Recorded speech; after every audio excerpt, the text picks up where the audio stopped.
programa não recomendado para menores de 10 anos.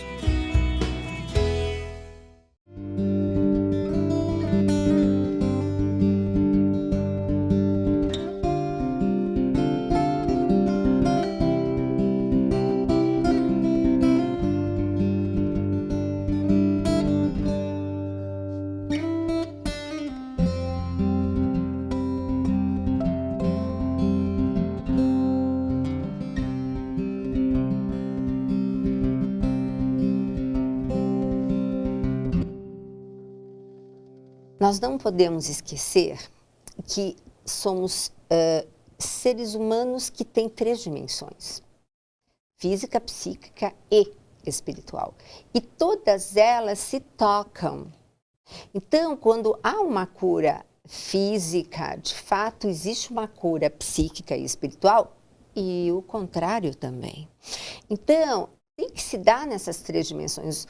A Marina Adamo, que está aqui conosco, está nos trazendo assim preciosidades para que nós possamos justamente voltar a se olhar e ver o que eu estou precisando curar na minha saúde espiritual. Porque não adianta sermos só metade. Senão a gente é aquele esquizofrênico, que na igreja é uma coisa e fora da igreja é outra. Não, para sermos completas, e é isso que Deus quer, nós precisamos estar curadas nas 3 dimensões. Verdade, muito bem. Então agora a gente vai falar sobre conhece-te a ti mesma. Na página 23 eu falo um pouco de Evagrio. Gente, eu tô impressionada, gente. Então, é um famoso monge do século IV, já dizia: se quiseres conhecer a Deus, procura antes conhecer-te a ti mesmo. Então, eu pus assim, ó, até aqui. Tá muito bom. Um capítulo que fala sobre conhece-te a ti mesmo. Isso denota que o autoconhecimento se iniciou com os monges e foi vivido pelos santos que no caminho para Deus encontraram-se consigo mesmos.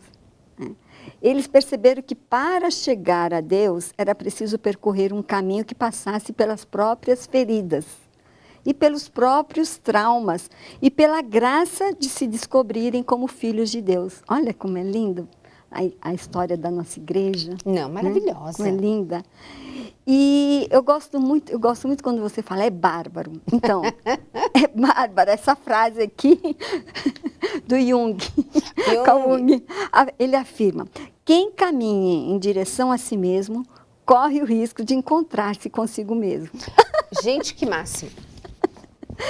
Então, olha, adorei essa eu não conhecia. Então, quem caminha em direção a si mesmo corre o risco de encontrar-se consigo mesmo. Olha, mas isso é profundo.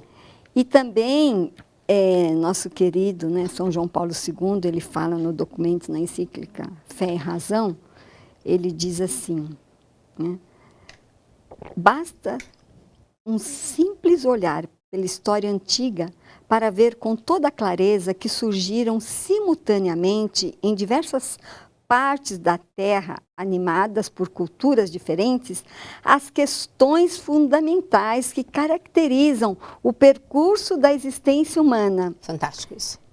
Aí ele faz com essas 2 perguntas: quem sou eu, de onde venho e para onde vou? Meu Deus, esse livro tá bárbaro, hein? Esse livro tá bárbaro.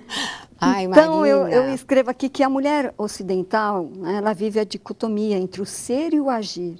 E muitas vezes age sem saber quem ela é, e assim vai caminhando no mundo distraidamente, sem percepção de si mesma. Essa divisão é acentuada pelo progresso e pelos tempos modernos que vivemos. E aí, nesse capítulo, eu vou falar um pouquinho mais de Santa Teresa. Então, eu falo aqui que Santa Teresa de Jesus, ela tem, né, Santa Teresa d'Ávila tem me ajudado muito nesse meu processo de conhecimento, de caminhar na fidelidade de quem eu sou. E eu li o livro da vida, né, que foi o primeiro livro dela que eu li, em 1987, juntamente com uma amiga freira, missionária da Consolata. lá perto da minha paróquia, irmã José Maíra, que já está no céu. Amém. E onde Santa Teresa vai nos contando os seus desvios como uma serva de Cristo e a graça de receber uma conversão radical. Então eu fico assim impactada com a vida dela, porque ela mostra essa humanidade que muitas vezes a gente vive.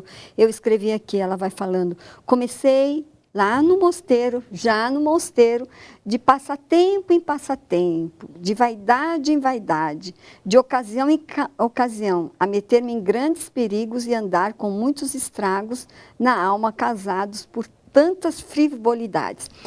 Então ela conta, né? Não dá para contar toda a história dela, mas o livro da vida foi o livro que numa noite Edith Stein estava sendo acolhida por um casal que pediu milhões de desculpas que não podia ficar com ela, mas ela poderia ficar na casa e tinha uma vasta biblioteca e ela pegou esse livro da vida. Ela leu na madrugada e se converteu. Foi o primeiro livro de Santa Teresa que eu li também. E aí ela fala, né, do que ela vivia lá no parlatório, né, no mosteiro, e tudo que ela estava vivendo ali, que ela achava que era um caminho de santidade para ela, né, mas ela falava que lá eram muitas conversas frívolas, né, era muito disparate, assim, tinha as monjas pobres, né, as ricas, que tinham roupas, né, luxuosas, tinham servas que faziam suas comidas, enquanto as pobres tinham que pedir alimento. Olha, eu não sabia disso. Ela vai falando de tudo, e ela vivia tudo ali, no meio daquilo. Eu não lembro dessa parte, a gente precisa reler os livros. E aí ela vai contar, é o que eu estou resumindo, que a gente também não tem muito tempo, né? Mas ela vai contar. Tem tempo, Marina, para Deus. Ela sentia-se muito atraída pelas imagens, né, de Cristo em agonia. Então, em certa ocasião, estando aos pés de um crucifixo, por isso que eu falo que a gente precisa estar com o Senhor, né? Ela, estando aos pés de um crucifixo que trazia marcas das chagas de Cristo, eu quero ler para falar, ser fidedigna. E muito sangue, ela perguntou, Senhor, o que vos colocou aí nessa cruz? Nesse estado. Nesse estado. E ele disse, foram tuas conversas no parlatório que me puseram aqui, Teresa. Ela chorou muito e a partir daí teve uma mudança de vida radical. Parlatório. É uma coisa que nos leva a perceber que é muita conversa. E esse é o local onde tem um local no mosteiro que se chama parlatório? Então, mas é porque tem esse mosteiro, depois ela teve toda essa transformação do mosteiro, né? Sim. Que se ficava ali para receber as pessoas, entendeu? Entendi. Então, vinham as visitas, ela vai falando das más influências que ela tinha na amizade, entendeu? É muito bom a gente ver essa parte, porque muitas vezes a gente pode achar que está servindo o Senhor, né, entregando uma vida para Deus, mas no dia a dia nós estamos bem distante dele. Vou deixar vocês com essa frase final aqui do programa, para você fazer essa reflexão. Nós temos vários programas da Marina Adamo aqui conosco. Lembrem esses livros maravilhosos. Não deixem de comprar, não deixem de presentear. E são livros que são densos, mas não são enormes. Então, a pessoa se sente atraída de pegar um livro não muito grosso e até começar, e eis que abre, tem uma palavra dessas que salta aos olhos e captura o seu coração. Marina, te agradecer profundamente por toda essa partilha conosco, viu? Eu que agradeço. Sempre bom poder vir aqui partilhar, né? E venha aquilo mais, que Deus por coloca favor. No nosso coração. Todas nós precisamos. Todas, todos e todas, né? Mas, Marina, mais uma vez, muito obrigada. Um beijo no marido, nessa família linda, nos netos, enfim, nesse seu trabalho. E quando você tiver novidades aí desse projeto, traz aqui pra gente. Eu também mando um beijo para o Dr. Roque Savioli. Deus abençoe vocês, né, sua família. E é sempre bom estar aqui com você, né? E às vezes estou lá do outro lado, né? Mas nós estamos juntas. Que bom. Deus abençoe o seu processo de cura, o seu processo de transformação. Amém.